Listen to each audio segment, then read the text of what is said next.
அன்பான ரிஷபராசி அன்பர்களே, ஒரு பாட்டு ஒன்று, சோதனை மேல் சோதனை போதுமடா சாமி, ஒரு பாட்டு, பழைய பாட்டு ஞாபகம் இருக்கா? ஆமாம். இந்த சோதனை வேதனை இது மாதிரிலாம் நிறைய பார்த்துருக்கோம் இந்த ரிஷபராசி. ஆனால் இவ்வளதையும் பார்த்துட்டு இன்னமும் நம்மளுடைய லைஃப்பில் ஒரு சின்ன செய்தி, நமக்கு சங்கல்பம், ஒரு சின்ன செய்தி கிடைச்சிடாதாங்கிற நம்பிக்கையில தான் வாழ்ந்துகிட்டு இருக்கோம். உண்டா இல்லையா? மனசாட்சியோட சொல்லுங்க. அந்த நம்பிக்கை வீண் போகுமா? வீண் போகாது பிரதர்ஸ் அண்ட் சிஸ்டர்ஸ். மனுஷனுக்கு ரொம்ப முக்கியமானது என்ன தெரியுமா? நம்பிக்கை. அந்த நம்பிக்கையை முதல்ல நம்ம மேல நாம வைக்கணும். நம்ம மேல நாம முதல்ல நம்பிக்கை வைக்கணும். அப்புறமா குடும்பத்தில் உள்ளவங்க எல்லாம் பார்த்தீங்கன்னா அந்த ரிஷபராசிக்காரவங்களை பார்த்தா உன்னால முடியாது, உனக்கு வராது, உனக்கு கிடைக்காது அப்படின்னு தான் சொல்லுவாங்க. இன்னும் சொல்ல போனா தனி தீவுல வச்சிருக்கிற மாதிரியே வச்சிருப்பாங்க ரிஷபராசிக்காரவங்களை. தங்க வீட்டுல பார்த்திருக்கீங்களா? ரிஷபராசிக்காரவங்களுக்கு இது உணர முடியும். ஒண்ணு உங்களை அவங்க தனித்தீவில் வச்சிருப்பாங்க, இல்லைன்னா நீங்க தனித்தீவில் இருக்கிறத அவங்க நினைச்சுப்பாங்க. அப்ப ரிஷபராசிக்கும் கம்யூனிகேஷனுக்கும் ரொம்ப, அதாவது குடும்ப கம்யூனிகேஷன், பிசினஸ் கம்யூனிகேஷன், அடுத்தது அரசியலா இருக்கட்டும், தொழில் சார்ந்ததா இருக்கட்டும், ஒர்க், ஆபீஸ் ஒர்க்கா இருக்கட்டும், அந்த கம்யூனிகேஷன் கேப் ஆயிடும். ஆனா இந்த ரிஷபம் விழிப்புணர்வோடு இருந்தால் மட்டும்தான் இந்த கம்யூனிகேஷன் கேப்பை சரி செய்ய முடியும். இதை முதல்ல ரிஷபராசி உணர வேண்டும். இன்னைக்கு மனுஷனுக்கு வலி இல்லாத மனுஷனே கிடையாது. உடல்ல வலி இருக்குன்னா மாத்திரை மருந்து இருக்கு, சாப்பிட்டுக்கலாம். உடல் வலிக்கு மாத்திரை மருந்து இருக்கு, இந்த வலி போறதுக்கு வாய்ப்பு இருக்கு. ஆனா மனசுல வலி, ஒருத்தவன் திட்டான் சார், என்னை ரொம்ப கடுமையா பேசிட்டான், வருத்தம் அடைகிற அளவுக்கு பேசிட்டான், அந்த பெயினை எப்படி போக்குறது? என்ன பண்ண முடியும்? திரும்பி பேசுறதா? அதுதான் ரிஷபத்துடைய அழகா? கிடையாது. இப்ப ரிஷபராசிக்காரர்கள் யோசனை செய்வார்கள்.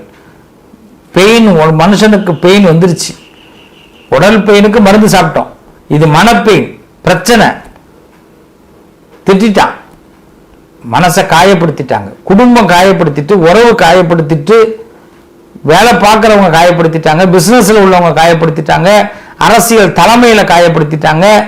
இது மாதிரி எல்லா காயங்கள், எத்தனையோ பேர் இருப்பீங்க. எங்க வீட்டு பெண்கள் எத்தனை காயங்களோடு இருக்கீங்க, ரணத்தோடு இருக்கீங்க, மனவேதனை. இதுக்கு தீர்வு தோத்து போயிட்டோங்கிறதா, இல்ல அப்படியே விட்டுறதா, இல்ல யாராவது இதுக்கு ஒரு வழி காட்டுவாங்கன்னு நினைச்சிட்டு உட்கார்ந்துருக்கிறதா? முதல்ல ரிஷபராசியை பொறுத்த வரைக்கும், ரிஷபம்னா என்னங்க? ரொம்ப சிம்பிளா உள்ள வருவோம். காலம் மாட்டு பார்த்திருக்கீங்கல்ல? ரிஷப வாகனத்தில் ஏறி பரமேஸ்வரன் வருவார். சிவபெருமான் எந்த வாகனம் வச்சிருக்கிறாரு? ரிஷப வாகனம். இன்னைக்கு எல்லாம் ஜல்லிக்கட்டு நடக்குதா இல்லையா? எத்தனை இடங்கள்ல நடக்குது. அந்த காளையை அடக்கிறதுக்கு எத்தனை முயற்சிகள் நடக்குது. அடக்கிட்டாங்களா? ஏதாவது ஒரு காளையை அடக்கின மாதிரி பாருங்க. அதை பிடிச்சி கொஞ்ச நாள் திமிருன்னு சொல்லுவாங்க, அந்த திமிலை பிடிச்சி இது பண்ணுவாங்க, திமிலை, அவ்வளவுதான், அது அடங்காது, ஓடிவிடும். அப்ப ரிஷபராசிக்காரர்கள் அப்படிதான். ஒத்தவர்களுக்குள் கைப்பாவையாக இருப்பவர்களா? கிடையாது. இதை நீங்க முதல்ல உணரணும். ரிஷபராசிக்காரர்கள் யாருக்கும் கைப்பாவை கிடையாது. அவர்கள் வலியை பொறுத்து கொண்டு வாழக்கூடியவர்கள் கிடையாது. வலிகளை பொறுத்து, வலியை பொறுத்துக்கிறது எதுக்கு? வேற ஒரு வழியை ஏற்படுத்துவதற்கான பயணத்தை அவர்கள் முயற்சி பண்ணுகிறார்கள். இதான் ரிஷபம். எல்லாருக்கும் பெயின் வரும், இந்த பெயின் அப்படியே பொறுத்துட்டு இதாண்டா தலை விதி, இதப்பா தலை எழுத்து அப்படின்னே போறவங்க ரிஷபம் கிடையாது. இந்த வலிக்கு பின்னாடி நம்ம எதிர்காலத்தில் ஒரு வழியை தேர்ந்தெடுக்கணும். நம்ம லைஃபை மெச்சூரிட்டியா கொண்டு போகணும். தோத்து போயிட்டோங்கிற வார்த்தை யார் வாயிலிருந்து வரக்கூடாது. தோக்க போற மாதிரி இருந்தாரு, எப்படி மனுஷன் ஜெயிச்சாரு அப்படின்னு சொல்லணும். அப்படிங்கிற எண்ணம் துளிர்விடக்கூடியவர்கள் தான் இந்த ரிஷபராசி. இவ்வளவு பலத்தை யார் உங்களுக்கு கொடுக்கிறா? சந்திரன் மதிக்காரகன் கொடுக்கிறான். அதை விட சுக்கிரன் சேர்ந்து உங்களுக்கு அனுகிரகம் பண்றான். சுக்கிரன் இன்னைக்கெல்லாம் ஆசை நிறைவேறாம தவிக்கிறவர்கள் எத்தனை பேர் இருக்கிறாங்க. அந்த ஆசை நிறைவேறுவதற்கு வழி கிடைக்கக்கூடியவர்களில் முதலிடத்தில் இருப்பவர்கள் ரிஷபராசிக்காரர்கள். அதனால உங்க மனசுல இருக்கிற எல்லா பெயினும் உங்க ஆழ் மனசுல சப்கான்சியஸ் மைண்ட்ல இருக்கு பாருங்க, நான் வழியை பெற்றே தீருவேன் நினைக்கிறீங்க பாருங்க, அதை இன்னும் அதிகப்படுத்துங்க. நீங்க காலமாடு என்னைக்கு தோக்காது, அதை கட்டுப்படுத்த முடியாது. அதுவும் பரமேஸ்வரனே ரிஷப வாகனத்துல தான் ஏறி வராருன்னு சொன்னேன். அப்படிப்பட்ட ரிஷபராசிக்காரர்கள் இறைவனை சுமப்பவர்கள், வெற்றியை சுமப்பவர்கள். அப்ப இந்த வழி, பிரச்சனைகளுக்கான வழி எங்க கிடைக்கும்? இறைவனிடத்திலே கிடைக்கும். அந்த இறைவனிடத்துல எப்படி கிடைக்கும் அப்படின்னா, ரிஷபத்தோடைய பெரிய பிளஸ் என்னன்னா பொறுமை.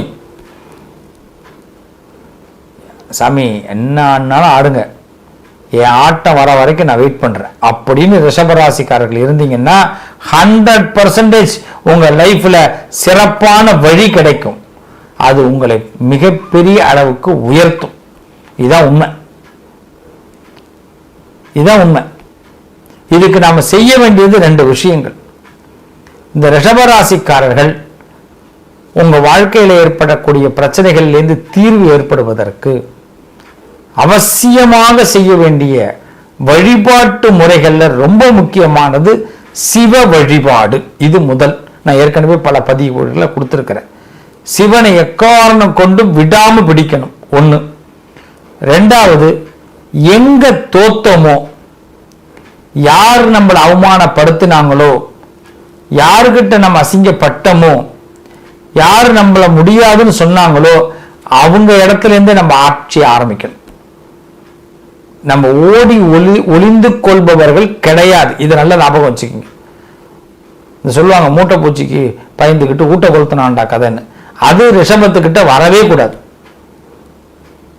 இந்த பிசினஸ் உனக்கு செய்ய வராதுன்னு சொன்னாங்கல்ல, அதே பிசினஸ் நீங்க செய்யணும். அப்பதான் உங்களுக்கு அது வெற்றி கிடைக்கும். உங்களுடைய வெற்றியின் முதல் விஷயம் எதுன்னு கேட்டா, யார் எது வராதுன்னு சொன்னாங்களோ அதை நீங்கள் தேர்ந்தெடுங்க. அதுதான் உங்க வழி. அப்பதான் அதான் வழி, உங்க பெயினுக்கு கிடைக்கிற வழி. ஒருத்தர் அரசியல் நிக்கணும்னு என்கிட்ட வந்தார். அவங்க ஊர்ல எல்லாரும் சொன்னாங்களாம், அரசியல் இவருக்கு சரியா வராது அப்படின்னாங்க. அரசியல் இவருக்கு சரியா வராது, நீங்க தோத்து போயிடுவீங்க என்கிட்ட சொன்னார். அது நல்ல மனுஷன், பெரிய மனுஷன், நல்ல மனுஷன், அதான் பெரிய விஷயம். இப்போ நான் சொன்னேன், ஏற்கனவே எந்த பீரியடில் இருந்தீங்க அப்படின்னு. நான் ஒரு 5 வருஷத்துக்கு முன்னாடி ஒரு பீரியடில் அந்த அரசாங்கத்தில் இருந்தேன். சரி, தோத்துட்டீங்க, இப்போ திரும்பி தோத்துருவீங்கன்னு சொல்கிறாங்க. அப்படி தான் சொல்கிறாங்களா? சரி, அவர்கிட்ட நாங்கள் ஒன்று சொன்னோம், யாரெல்லாம் தோத்துருவாங்கன்னு சொல்கிறாங்களோ அங்கிருந்து உங்கள் பிரச்சாரத்தை ஆரம்பிங்க. ஆனால் நீங்கள் ஒரு நாளும் நான் அரசியலில் ஜெயிக்க போறேன்னு யாருக்கிட்டையும் சொல்லாதீங்க. என்ன ரிஷபராசிக்காரர்களை நல்லா புரிஞ்சுக்கணும் இந்த செய்தியை. இதுதான் ரிஷபத்தோடைய தந்திரம். நான் ஜெயிக்க போறேன், இந்த அரசியலில் ஜெயிச்சிருவேன் அப்படின்னு சொல்லாதீங்க. நீங்க சாதாரணமா அந்த இடத்துல இருந்து பிரச்சாரத்தை ஆரம்பிங்க. நீங்க தோத்து போகுதுன்னு சொல்றாங்கல்ல, அங்கதான் ஆரம்பிக்கணும். பிரச்சாரத்தை எப்படி ஆரம்பிக்கிறீங்க? எனக்கு ஓட்டு போடுங்க, நான் உங்களுக்கு இதை செய்யறேன்னு சொல்லாதீங்க. அப்படின்னு சொல்லிக் கொடுக்குறேன், நானே தான் சொல்லிக் கொடுக்குறேன். எனக்கு ஓட்டு போடுங்க, நான் உங்களுக்கு இதை செய்ய வாக்குறுதி கொடுக்காதீங்க. ஏன்னா கடந்த காலத்துல வாக்குறுதி கொடுத்து செய்ய முடியலன்னா அவங்க உங்களை அந்த வார்த்தையை சொல்லி இப்ப நோக்கடிக்கிறாங்க. இப்ப நீங்க என்ன பண்ணணும்? அதே வார்த்தையை நீங்களும் சொன்னீங்கன்னா அவங்க சொல்றதுக்கு இதாயிடும். இப்ப வாக்குறுதி கொடுக்க வேண்டாம், ஓட்டு போடுங்கன்னு மட்டும் சொல்லுங்க. கிட்டக்கு மட்டும் போங்க, அந்த நேரத்து வேலைகளை மட்டும் செய்யுங்க. உங்களுடைய ஸ்மைல், உங்களுக்கு பிடிச்ச ஸ்பீச், நல்ல பேச்சு, மனிதர்களை கவரக்கூடிய வார்த்தைகள். ஆனா ஒரு நாளும் வாக்குறுதி கொடுக்காதீங்க. அன்பான பேச்சு, உங்க அன்பு பேச்சு போதும் அப்படின்னு அதே மாதிரி செயல்பட்டார் அவர். அதே மாதிரி அடுத்த அதே எலெக்ஷன்ல வெற்றி பெற்றார். எல்லாருக்கும் ஆச்சரியம். அவருக்கும் எனக்கு மட்டும்தான் தெரியும் என்ன நடந்தது அப்படின்னு. அவர் எதுவுமே பண்ணல, பரிகாரங்கள் பண்ணல, ஹோமங்கள் பண்ணல. இறைவனை நம்பினாரு, சிவனை நம்பினாரு, மக்கள்கிட்ட மக்களா சந்திச்சார். இதுக்கு நான் இப்ப உங்ககிட்ட இந்த செய்தியை சொல்றேன்னா, ரிஷபராசிக்காரர்களுடைய பிளஸ் என்னன்னா, வெற்றிங்கிறது தோத்த இடத்துல ஆரம்பிக்கணும். அதுதான் குடும்பத்தில் ஒருத்தவங்க நம்மளை நிர்கதியாக்குறாங்கன்னா நீங்க பயந்துகிட்டு பின்வாங்க வேண்டாம். சிவன் உங்களுக்கு துணை செய்கிறார். உங்களுக்கு சொல்லுவாங்க ஒரு பாட்டு ஒன்று, அடுத்த வழியிலே ஒரு திருப்பு முனை ஏற்படும் சொல்லுவாங்க. அடுத்த ஒரு பெண்டிங்ல திருப்பு முனை இருக்குன்னு ஒரு பாட்டு ஒன்று வரும். உங்களுக்கு அது மாதிரி தான் பல திருப்பு முனைகளை ரிஷபத்துக்கு சிவபெருமான் கொடுக்கிறார். அதுல ரொம்ப முக்கியம் அர்த்தநாரீஸ்வரர் வழிபாடு பண்றது நல்லது. அர்த்தநாரீஸ்வரர் வழிபாடு, அது மாதிரி சிவ ஆலயங்கள்ல சுவாமி அம்பாளுக்கு சேர்ந்து அபிஷேகம் பண்றதா பிரார்த்தனை பண்ணிக்கணும். நீங்க திருக்கடையூர் போனா அமிர்த கடேஸ்வரர் அபிராமி, நீங்க கற்பகாம்பாள் கபாலீஸ்வரர், மீனாட்சி சொக்கநாதர், சுவாமி அம்பாளை சேர்த்து வழிபாடு பண்ணுங்க. இதான் ரிஷபத்திற்கு உள்ள பெரிய பலம். இந்த ரிஷபராசிக்காரர்கள் சுவாமி அம்பாளை சேர்த்து வழிபாடு பண்ணுங்க. ஏதாவது ஒரு பிரார்த்தனை நீங்க நினைச்சுக்குங்க, அந்த பிரார்த்தனை நிறைவேறினா அபிஷேகம் பண்றதுன்னு வேண்டிக்குங்க. கோவில ஒரு 11 முறை சுத்தி அபிஷேக ஆராதனைகள் செய்து சுவாமி கிட்ட நமஸ்காரம் பண்றேன்னு வேண்டிக்குங்க. போதும், வேண்டிக்குங்க, நடத்தி கொடுப்பார். அப்புறமா செஞ்சிருங்க. ரிஷபராசிக்காரர்களே, உங்களுடைய மன உறுதி தோத்த இடத்துல இருந்து ஆரம்பிக்கணும். இவ்வளவுதான் பிளான். உங்களுடைய பெயின் யாருக்கும் வராது. ஏன்னா நீங்க அவமானங்களை சந்திக்கக்கூடியவர்கள். அந்த அவமானத்துல தான் தன்மானத்தை நிறுத்தக்கூடியவர்கள் நீங்க. உங்களை இப்படி இப்படி பேசினான்ல, அவனாவே கையெடுத்து இப்படி கும்பிடுவான், 2 கையால சல்யூட் அடிப்பான். இதான் ரிஷபம். உங்களுடைய வழியை கொடுக்கக்கூடியவர் சிவபெருமான் பராசக்தியோடு சேர்ந்து கொடுக்கிறார். நீங்க அர்த்தநாரீஸ்வரர் வழிபாடு முடிஞ்சதுன்னா அர்த்தநாரீஸ்வரர் கோவிலுக்கு போயிட்டு வாங்க. ரொம்ப உங்க வாழ்க்கையில பெரிய முன்னேற்றம் ஏற்படும். நல்லதே நடக்கும். ரிஷபராசி அன்பர்களே, தெய்வ பலம் என்னைக்கும் உண்டு. உங்க பெயினுக்கு கண்டிப்பாக நல்ல விடை இருக்கிறது. உங்கள் வழி நிச்சயமாக நல்ல வழிகளை கொடுக்கிறது. வாழ்த்துக்கள். நல்லதே நடக்கும். மற்றொரு பதிவில் உங்களை நான் சந்திக்கிறேன். நண்பர்களே, சகோதர சகோதரிகளே, உங்களுக்கு நாங்களும் எங்களுக்கு நீங்களும் என்றும் துணையாக நிற்போம். ஒரே விஷயம், உங்களுடைய வளர்ச்சி எங்களுக்கு ரொம்ப முக்கியம். ஆன்மீகம், ஜோதிடம் சம்பந்தப்பட்ட தகவல்களை நான் அவ்வப்பொழுது உங்களுக்கு தந்து கொண்டே இருக்கிறேன். உங்களுக்காக இப்போ நாங்கள் இன்ஸ்டாகிராமில் ஒரு பேஜ் ஒன்று ஓப்பன் பண்ணியிருக்கிறோம்.